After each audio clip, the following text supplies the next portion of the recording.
Bonjour à toutes et à tous de mon jardin.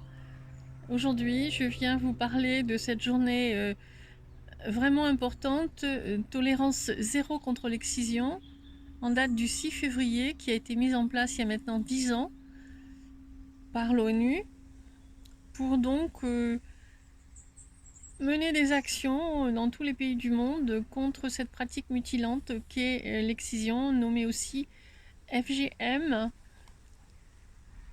et qui parle de mutilation génitale, comme ça a été recommandé à l'époque, avec toute la problématique du danger au moment de l'accouchement d'une femme, déjà même certainement dans les rapports sexuels, c'est vrai, et encore plus dans la problématique éventuellement d'incontinence urinaire, qui est assez courante et très connue comme étant une des conséquences désastreuses d'un accouchement après excision.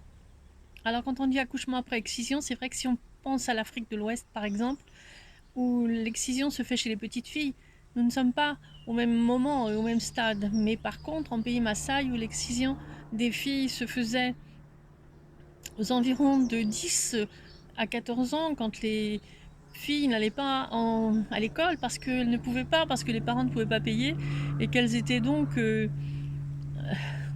mariées.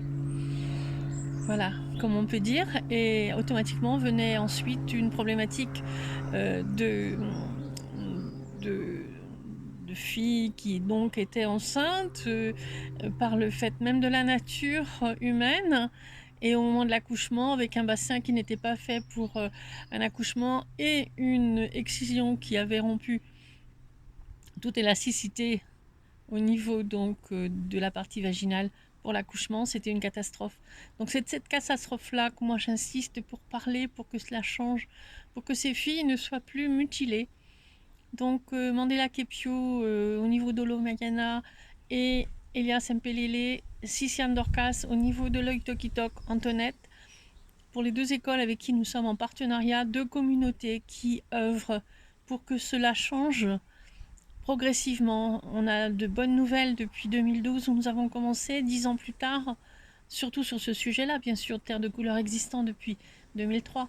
Sur ce sujet-là, donc une diminution notoire du nombre de jeunes filles excisées, mais sans pouvoir pour autant le vérifier. Nous ne sommes pas là pour compter, malheureusement, et eux non plus là-bas, en fait, ne le savent pas vraiment. C'est plutôt une impression qui est là à partir du moment où de plus en plus de jeunes filles sont entre guillemets encore entières et non pas coupées, comme on dit là-bas. Voilà, donc rejoignez-nous à Terre de Couleur pour continuer à scolariser un maximum de jeunes filles qui sont déjà des fois toutes petites et même un peu plus grandes. Enfin, nous avons des jeunes filles qui vont donc de 7-8 ans hein, jusqu'à 12, 14, 15 ans, qui sont donc de familles très pauvres, avec ce risque-là au-dessus d'elles, comme une épée de Damoclès, avec le risque donc de l'excision. Parce que mariage, parce que pas les moyens de payer la scolarisation. Donc c'est sur ce sujet que nous œuvrons. C'est vrai, on a l'impression que Terre de Couleur n'œuvre plus contre l'excision, c'est faux. C'est une forme un petit peu détournée, on va dire, pour réussir à protéger ces filles. Vous nous rejoignez bientôt ? Je vous laisse.